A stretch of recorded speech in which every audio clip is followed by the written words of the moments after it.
Create with Fran Sidney.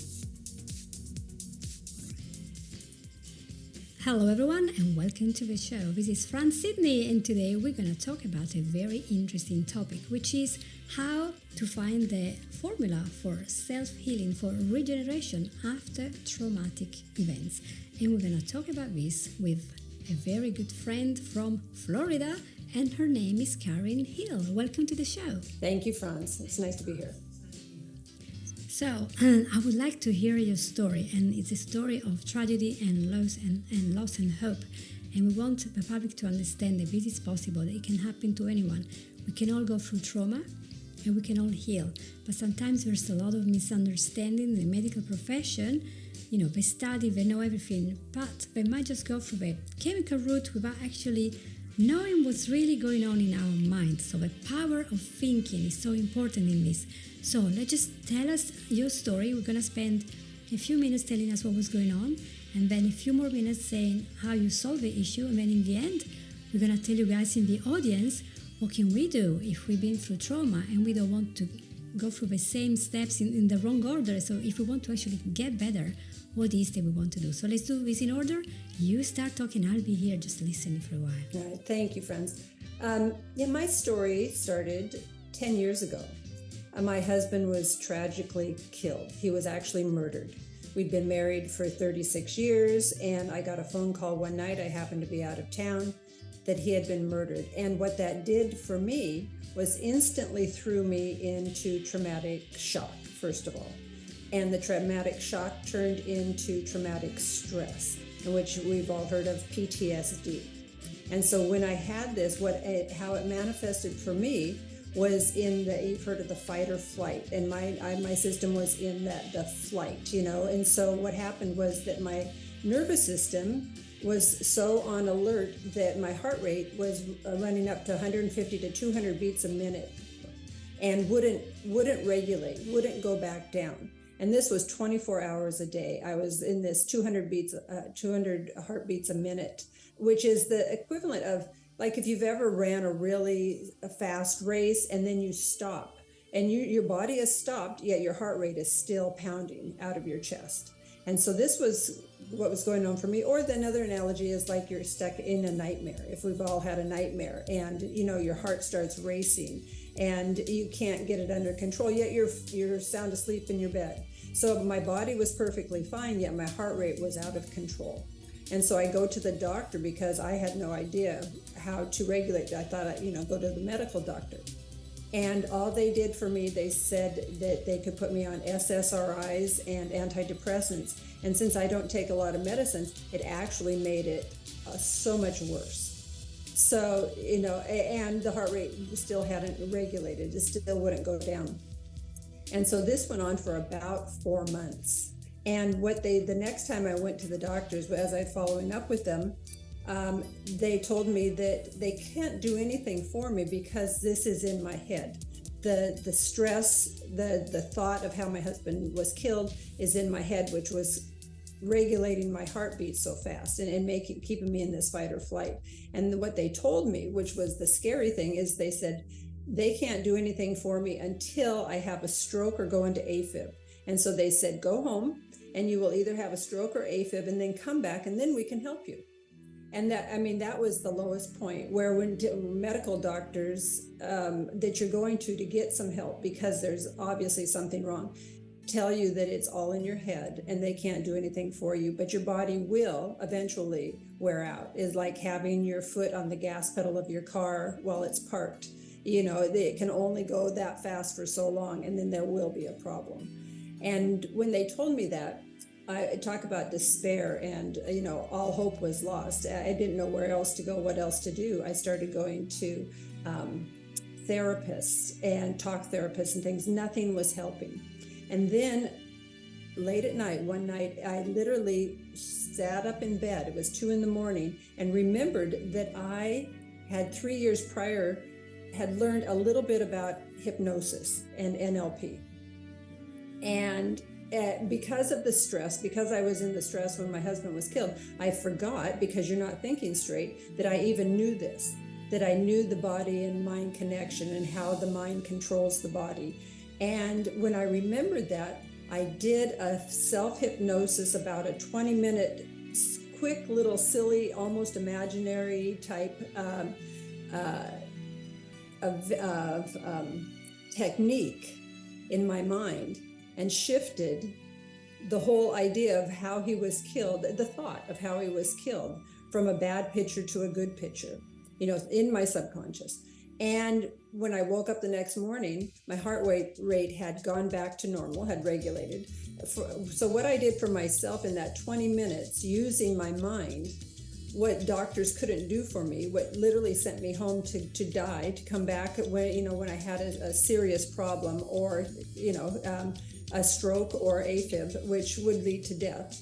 So it was in that moment that I realized that we all have this power that is in our mind, because our thoughts control our actions. Our thoughts control our body. We do have this mind-body connection, and our physiology controls our psychology, and so with my heart rate beating that fast, there was no way I could even think straight.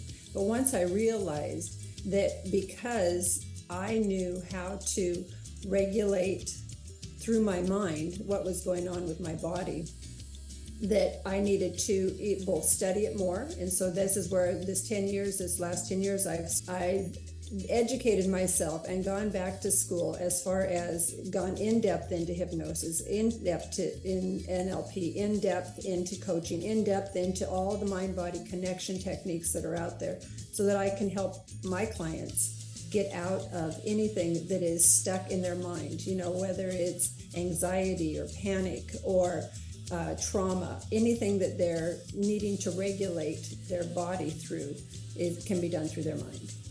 Absolutely. What a message, and it's really powerful. And the body has a big influence on our mind, and the mind influences the body. None is one, they're not separate things, they're connected, and this connection is massive. And you can tell, even if we're just watching a show on television and it's a scary movie. I don't watch horror, but I remember when I was young, we did watch quite a few, because we were not aware of the damage.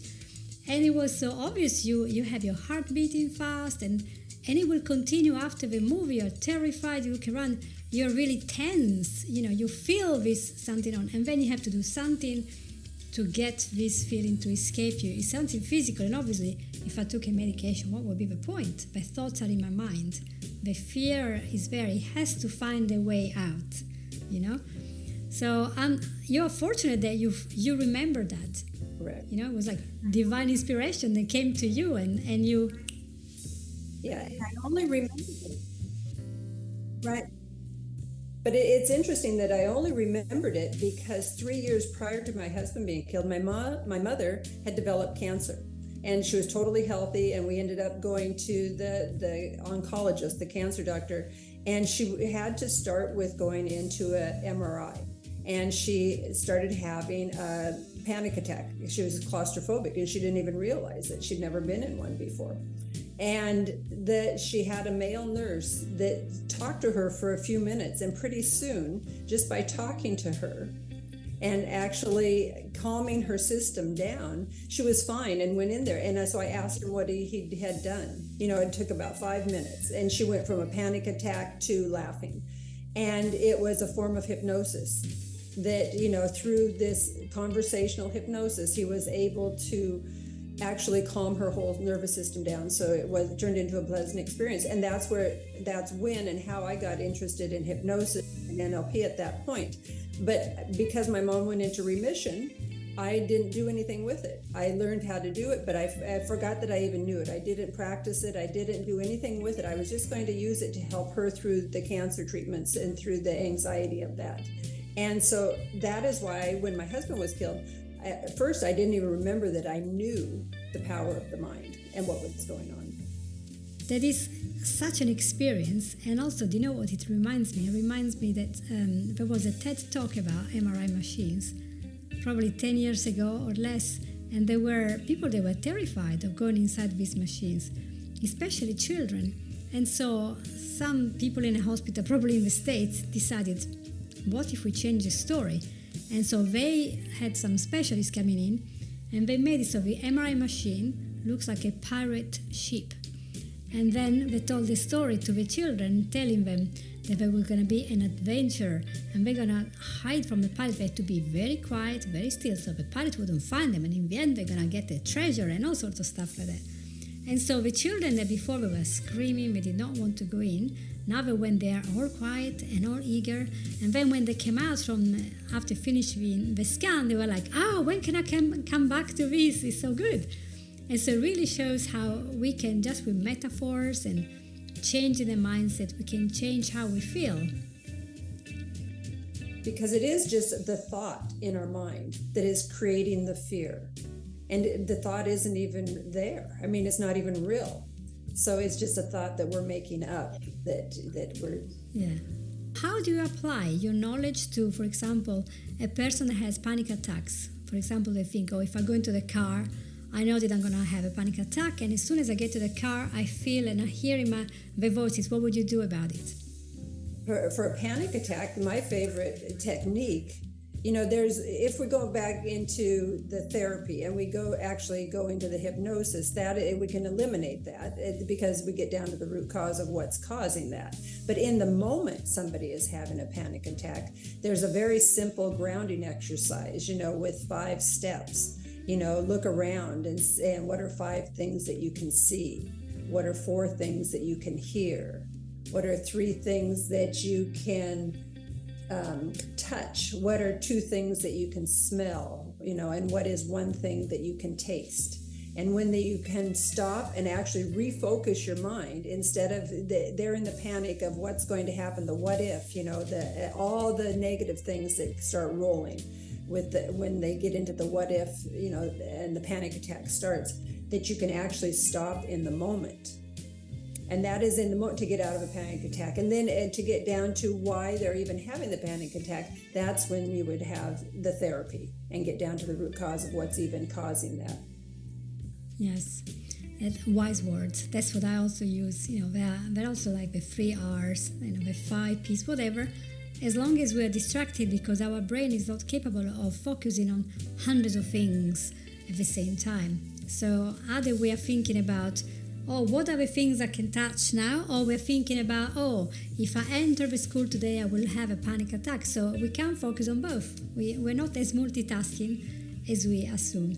I was reading in your biography that you are a leading neuroscience coach and you help executive women over 40 who are moving through major transition, reconnect and take positive action on deepest wisdom. So you're actually helping a very particular segment of the population. And transition, what's the connection between transition and trauma, and how does hypnosis help? The transition and the trauma, right, because there's that self-doubt. And a lot of times what I've found, which is so interesting, is that so many people that I've spoken with, and probably you have as well, they have early trauma in their life that it becomes they're taught basically that they're not good enough. I think is probably one of the biggest factors that men and women have, but women in particular, that they're not rich enough, smart enough, thin enough, tall enough, they're not good enough at something. And generally it happens from some type of a trauma that happened when they were very young.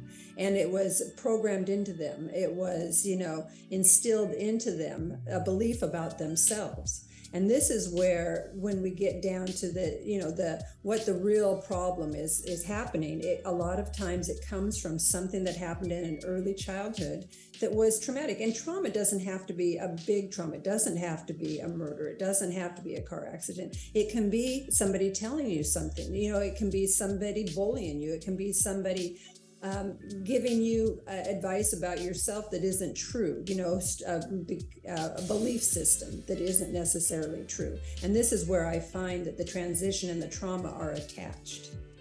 I totally agree with that as well, because trauma is not what happens, it's how we perceive it. What does it mean to us? So the same event to different people can totally mean a completely different thing, or not impact this person in the same way. So it is really what's happening in our mind that makes the difference. And also, have you noticed something in trauma? That sometimes we become very attached to our label. I'm a XYZ survivor, and we see ourselves as survivors for 20 years. And don't we want to thrive and not just survive? And sometimes this label can be very calming and soothing, but we want to do more than just survive the fact that we've been hurt. The fact that we've been hurt, it was terrible, but it's in the past. And I see that you help people to move forward. So I would like to ask you, not to help you, I can't help you to do this, but I would like to ask you, what is the best way, if you are over 40 and I'm 58, so I'm past that stage now, but let's say if you are over 40 and you want to move forward with your life, maybe your relationship is not working, or there isn't a relationship, you still haven't found anyone, or maybe your job is, one of the things you hate completely, but it's really dawning on you that you haven't lived the life you want. So you need a transition. Maybe you've been just left home. There is no job anymore.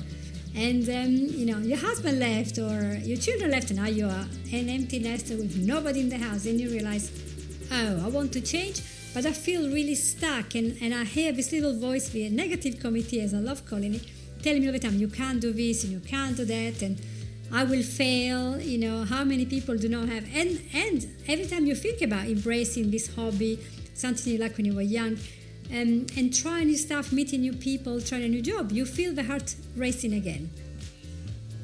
Any suggestions for this problem? Right. It's becoming aware of what's going on is the first step. And because awareness, in fact, I help a lot of women that are stuck in these patterns. And what you said earlier about, our belief system that becomes our story, whatever our trauma was, whatever our past experience was, becomes our story, right or wrong. It becomes our truth, and that becomes our identity. And people will fight to the death for their identity, whether it's real or not. And so the first step is really finding out, and if it is true, is that belief true? And it all starts with a conversation. It starts with a conversation of, once they become aware of it's something that they want to stop, that they feel stuck, that they feel that they can't go forward. They don't know what's wrong, but they know something's wrong, or they're like you said, they're repeating patterns. The same guy, different face, different place, but the same abusive, usually negative relationship problem that's happening. And so it's once they get to that point where they become aware of it, and we have a conversation, and through the conversation we find out what is starting to go on as far as what the real problem is, and we go from there. So we have to start by having a conversation, by making an investment in time, in really thinking, I deserve to get this life. Life is not over at 40. Life starts at 40. For me, it started at 50. When my divorce happened, I was like, now I have to rebrand everything again. I have to restart, and I have to redesign my life. And I chose again different qualifications, different courses. I became an NLP coach. Then I done hypnosis. I went back to arts. All things that before I somehow couldn't do because there was this block. And I managed to unblock everything. I had so many sessions, RTT people, NLP people, helping one another. It was amazing. But I realized that a lot of people think that using a coach or a hypnotherapist is something like for the gurus, or it's not for the masses. It's for you guys are full of jargon.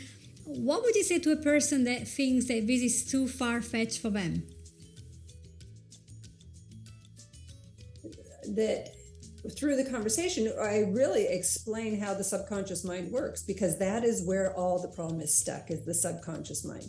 Because, these are usually very smart women that I'm working with, and they have these problems. And I will tell them that because they've tried everything else and it still isn't working, then that leads to know that it's not something consciously that they can fix. Because if they could have fixed it by now, they would have. They went to all the self-help books. They've done all the courses, to try and fix this on their own. And once they finally realize that they can't do it on their own, and that's where I start with this talk or a chat about how the subconscious mind works, because that is why they can't do it on their own. Yes, unconscious and logical thinking are very separate. So sometimes we might be saying, but I try everything, but actually we haven't. There is something we're holding on to, and we sometimes have the lovely secondary gain where we think that we're not doing something and we're not healing because and there is an external reason. Sometimes subconsciously we think, no, you can't have that, because if you do have that, you're going to lose up this benefit, and so I'm going to keep you stuck in that position. You're going to self-sabotage all the time, and it's an automatic vicious cycle, isn't it? Right.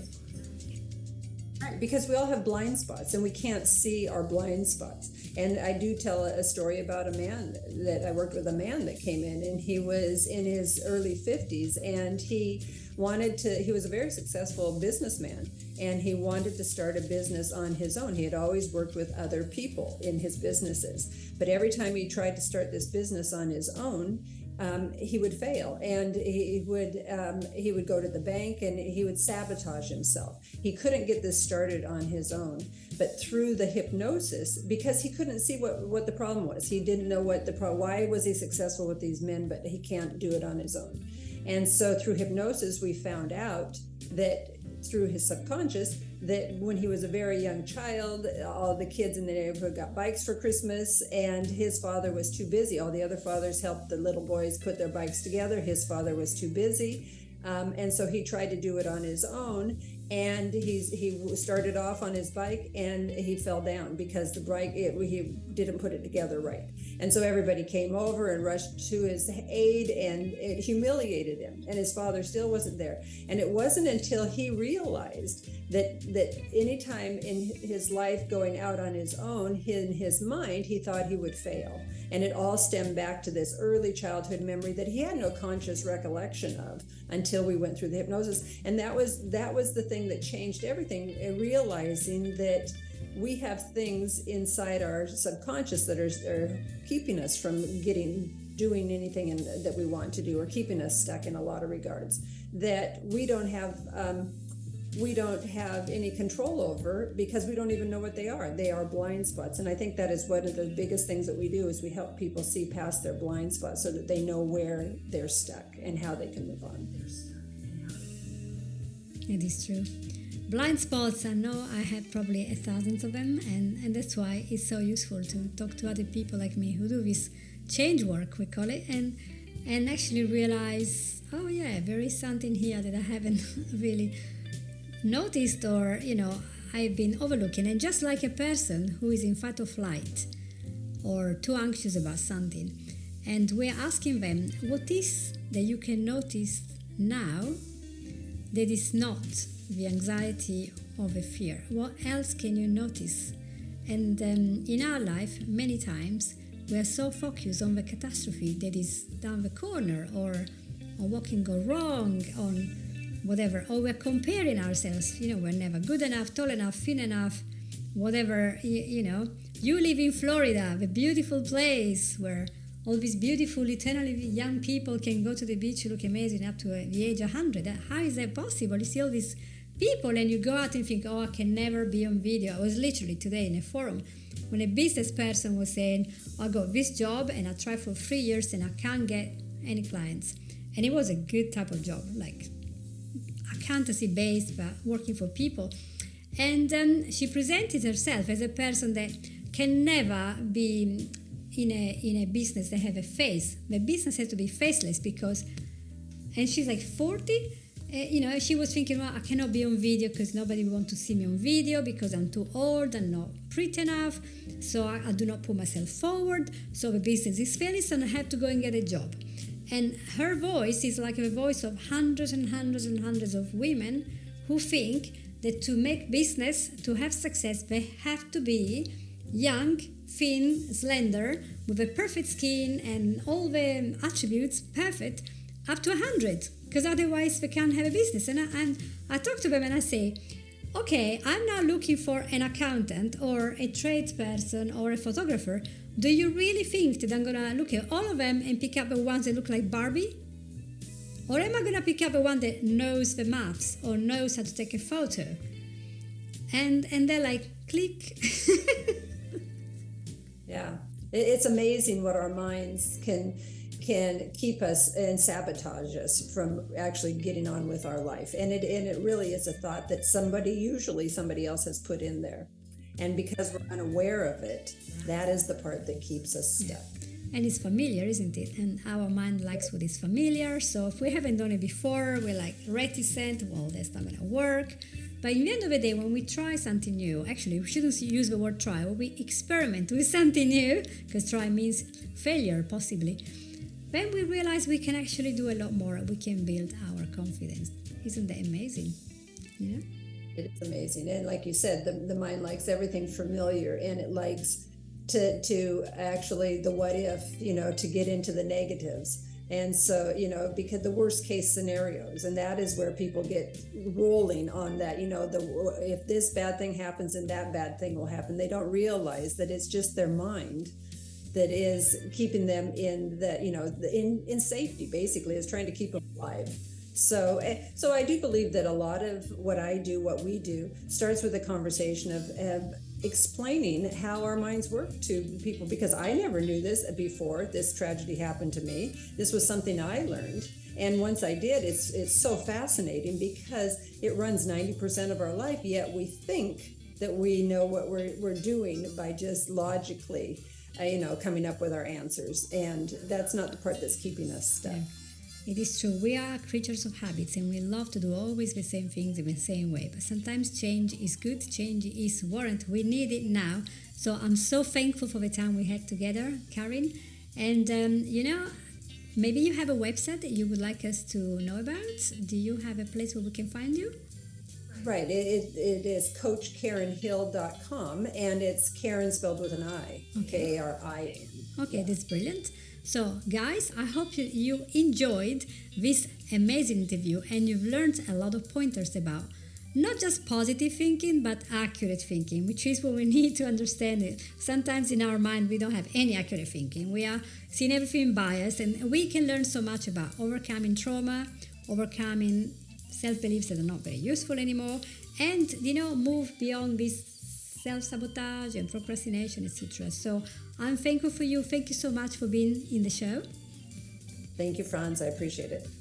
And guys, please share this episode with all your friends and go and visit the website. There will be links under all the description of the program today. So please check us out. And if you have any questions, feel free to contact either me or Karin to have a very, very fun, interesting, and eye-opening consultation. They will really give you the chance to understand your huge potential.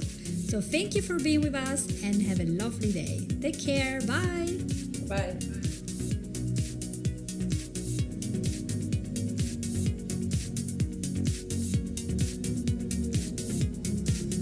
You listen to Create with Franz Sidney.